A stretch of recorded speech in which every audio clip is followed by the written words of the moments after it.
मनु महाराज की 3 बेटियां, सीताराम, बस आकुति, देवहूति, प्रसूति। तो पहले बेटियों का वर्णन। आकुति देवी का विवाह रुचि प्रजापति के साथ हुआ। पुत्र का धर्म का आश्रय लिया। इनके घर पर साक्षात यज्ञ नारायण भगवान प्रकट भई और इन पर बड़ी कृपा की। आगे देवहूति माता का वर्णन आया। देवहूति करदम ऋषि के यहां गई और 9 कन्याएं प्रकट हुई। तीसरी बेटी प्रसूति। प्रसूति का विवाह भगवान सबसे छोटी बेटी जिसका नाम प्रसूति है मनु महाराज की, इसका विवाह महाराज दक्ष से हुआ। राजा दक्ष की प्रसूति के गर्भ से 16 कन्याएं, 13 कन्याएं धर्म को ब्याही गई। एक बेटी जो अग्निदेव को ब्याही गई जिसका नाम सुधा था। एक बेटी पितरों को ब्याही गई, सो हो गई 15।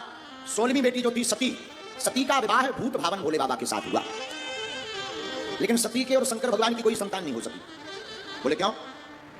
बोले गृहस्थ जीवन ज्यादा दिन नहीं चला, बीच में ही सती ने प्राणों को त्याग दिया। बोलो हर हर महा। ऐसा क्या हुआ? ब्रह्मा जी ने एक बार सती के पिता राजा दक्ष को प्रजापति बना दिया और एक बात बोले, मान बड़ाई जब से आई, लगन राम से छूटी, और स्वामी स्वामी सुनने लागे, सो किस्मत उनकी फूटी। जो भी मान सम्मान पा जाता है तो परमात्मा को भूल जाता। और एक बात बोले, तुम्हें पद मिल जाए, कद बढ़ जाए, तो जितना नाम फेमस हो उतनी ज्यादा भगवान के नाम की माला बढ़ा देनी चाहिए। ये नियम है। पर राजा दक्ष को प्रजापति बनते ही भगवान आ गया। सम्मान समारोह रखा तो सम्मान समारोह में सभी देवता आए। शंकर जी भी आए, विष्णु जी भी, ब्रह्मा जी।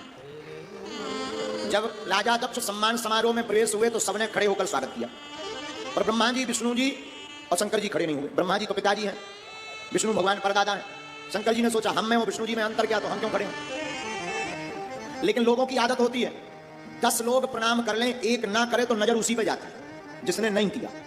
ये भाई साहब कौन है, हमें नहीं जानते, हमें सब प्रणाम कर रहे हैं, ये प्रणाम नहीं कर रहे। 10 लोग हाथ जोड़ रहे हो, एक ना जोड़ रहा हो, नजर उसी पे जाती है, ये है कौन?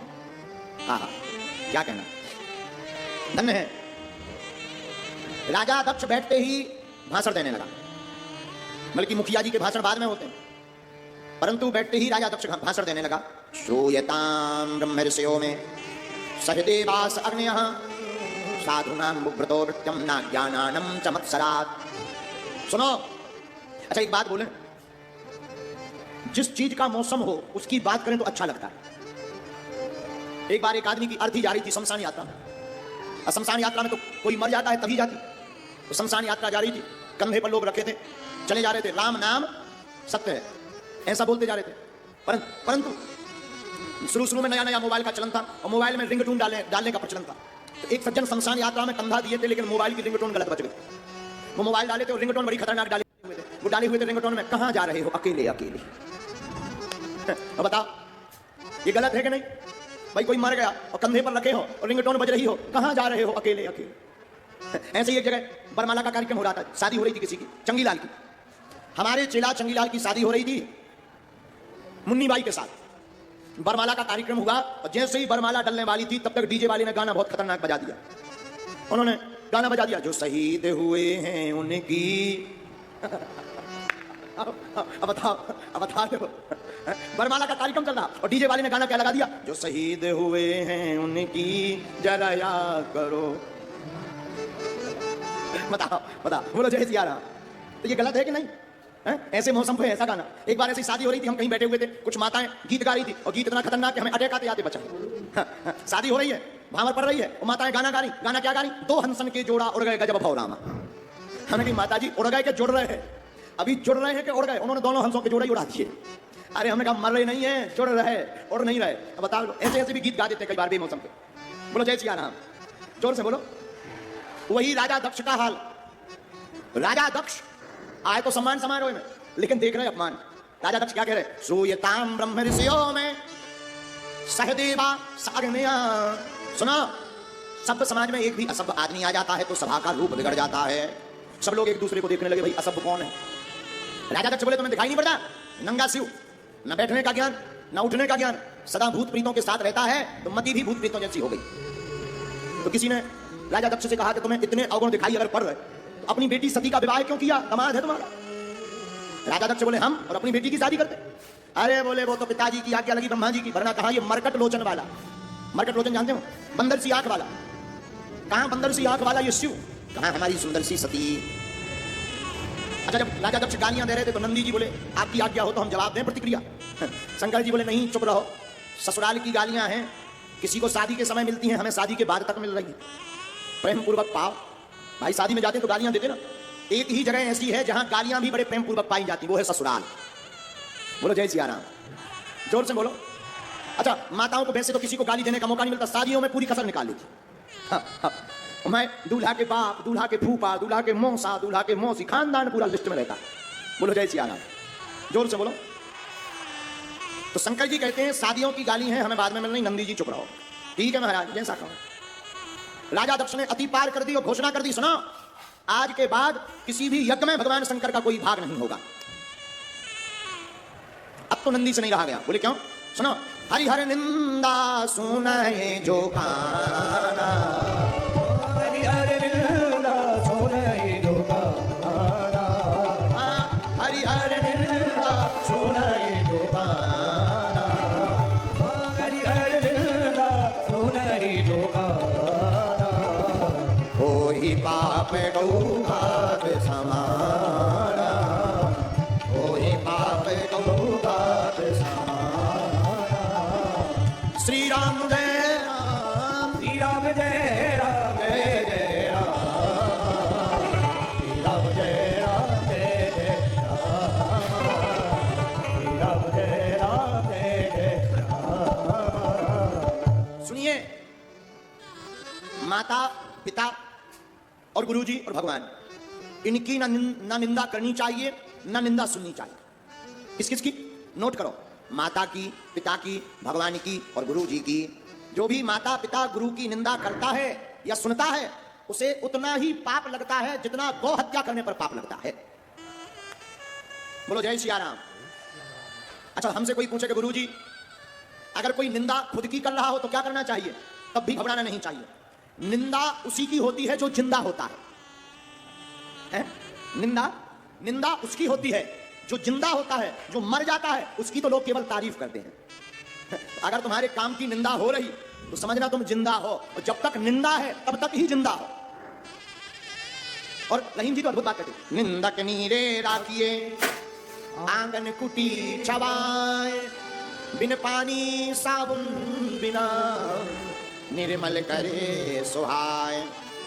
इसलिए जो निंदा है, जिसकी निंदा है, वो इस देश में दुनिया में जिंदा है, और जिसकी नहीं निंदा वो दुनिया के हिसाब से नहीं जिंदा है।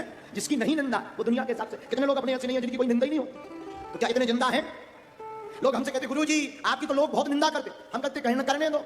निंदा वही करते जो सामना नहीं कर सकते हैं। निंदा कौन करता? जिन्हें जलन, सामना कर नहीं सकते, लड़ सकते नहीं, करे क्या बेचारे, मुंह ही चलाएंगे। बोलो जय सिया राम, जोर से बोलो। लेकिन ऐसे लोगों को भी भगवान ठिकाने लगाते रहते। खैर, भगवान की कृपा है कि ग्रेटर नोएडा के लोग तो बहुत अच्छे हैं, यहाँ के लोग किसी की निंदा नहीं करते, वो तो पाकिस्तान के लोग हैं जो करते हैं। बोलो जय सिया राम। तो राजा दक्ष बक बक बक बक करने लगा। नंदी ने तमक कर खड़े होकर साथ दिया, ए राजा जब से आए हो बक बक बक बक कर रहे हो, मरकट लोचन वाला, बंदर सी आंख वाला, शंकर जी ऐसे, शंकर जी वैसे, शंकर जी जैसे, सुना जाओ, हमारा श्राप है तुम्हारा मुंह बकरे का लग जाए। तो राजा दक्ष की तरफ से भृगु जी डांडी पर हाथ फेरते हुए बोले, भाई नंदी ये ससुर दामाद का मामला था, तुम बीच में उचक कर क्यों बोले? जाओ, हमारा भी श्राप है, भगवान शंकर के जितने गण हैं सबके सब पाखंडी हो जाएं। नंदी जी बोले, हमें पाखंडी कहा? जाओ, हम भी श्राप देते हैं, बाबा जी तुम्हारे जैसे जितने ब्राह्मण हैं सबके सब मगना चटुकार ब्राह्मण बन जाए। लो, हम ब्राह्मणों को तो तब से ही श्राप लगी है मांगने की, आज तक नहीं उतरी। बोलो जय सिया राम। भगवान शंकर भोलेनाथ ने सोचा, आए तो थे सम्मान समारोह को, चल रहा है श्राप समारोह। इधर से श्राप ये दे रहे, उधर से वो दे रहे, ये सम्मान समारोह थोड़ी है, ये तो श्राप समारोह है।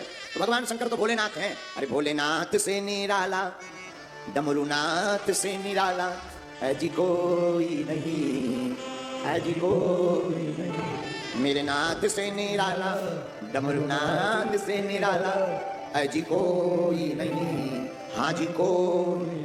इसलिए सबको तो कहते हैं देव, भगवान शंकर को कहते हैं महादेव। क्या कहते हैं शंकर जी को? बोलो बोलो बोलो। जो भी सावन के महीने में भगवान शंकर के ऊपर राम राम लिखकर बिल्वपत्र चढ़ाता है, उसे हजारों यज्ञ करने का फल और पुण्य प्राप्त हो जाता है। दूसरी बात, धन धन भोला नाथ तुम्हारी कौड़ी नहीं खजाने में, और 3 लोग बस्ती में बसाए आप बसे वीराने में। धन धन भोला नाथ तुम्हारी कौड़ी नहीं खजाने में, 3 लोग बस्ती में बसाए आप बसे वीराने। धन है भोलेनाथ। अच्छा, शंकर जी इतने भोले, इसलिए इनको कहते ही भोले। शंकर जी इतने भोले, इन्हें कहते ही लोग भोले। एक बार बिच्छू गए शंकर जी के पास। बिच्छू जानते हो, जो जेसीबी जैसा डंकू कर लिए रहे। एक बार बिच्छू शंकर जी के पास गए, बोले महाराज हमारी तो बड़ी दुर्दशा है। शंकर जी बोले क्या हुआ? बोले जो भी देखता है हमारा डंक तोड़ कर कुचल देता है, हम तो परेशान। शंकर जी बोले परेशान मत, अरे यार फिलहाल मत, खेल नहीं करते। ना ना खेल नहीं करते, गलत बात, बचपना नहीं दिखाते बेटा, कथा चल रही है तुम्हारी छत में। हाँ धन्य। शंकर जी के पास बिच्छू गए। बिच्छू बोले महाराज हमें जो भी देखता है डंक को तोड़ देता, कुचल देता। शंकर जी बोले चलो टेंशन मत लो, इधर आओ। हमने आज तक बाला नहीं पहने, बिच्छुओं के ही कानों के बाला बना ली। हमारी पूजा होगी तो तुम्हारी भी हो जाएगी। एक बार सांप पहुंच गए, सांप इसमें नाग शंकर जी के पास। नाग पहुंचे, सांप बोले हे भोलेनाथ हम तो बहुत परेशान है। क्या हुआ? जो भी देखता है हमारा मुंह कुचल देता है, मार कभी हमारी इज्जत होगी कि नहीं? शंकर जी बोले टेंशन मत, तुम्हारी भी इज्जत होगी। नाग उठाया, गले में लपटाया, नागों से बोले लो जब हमारी पूजा होगी तो तुम्हारी भी पूजा होगी। एक बार भूत प्रीत पहुंच गए। भूत प्रीत, हे भोलेनाथ हम तो बहुत परेशान है। क्या हुआ? अरे बोले जो भी देखता है जिसके घर में घुस जाओ, वो बाबा बैरागियों को बुलाकर ऐसा मंत्र मारते हैं कि बोतल में बंद करवा करके गड़वा देते हैं। भूत बोले दूसरी दुर्दशा तो ये है कि कहीं धोखे से अगर बागेश्वर धाम पर फंस गए, इतने चमीटा गलत, इतने चमीटा गलत, दुर्दशा हो जाती है, हम तो बहुत परेशान है। शंकर जी बोले रो मत, परेशान मत हो, चमीटा तो बागेश्वर धाम पर घलते रहेंगे, लगते रहेंगे, लेकिन तुम लोग हमारा कोई रिश्तेदार नहीं है। आज से दुनिया के जितने भी भूत प्रीत हैं सब हमारे रिश्तेदार हैं। ले तो जिनका कोई नहीं, दरबार में भोले बाबा के सब गोद बिठाए, दुनिया के सताए लोग यहाँ सीने से लगाए। अच्छा सावन चल रहा है, शंकर जी को कौन कौन मानता है?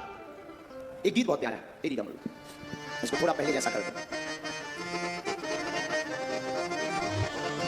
तेरी डमरू की धुन सुनकर, दोनों हाथ उठा लो, डमर डमर डमर डमर डमर डमर डमर डमर डमर डमर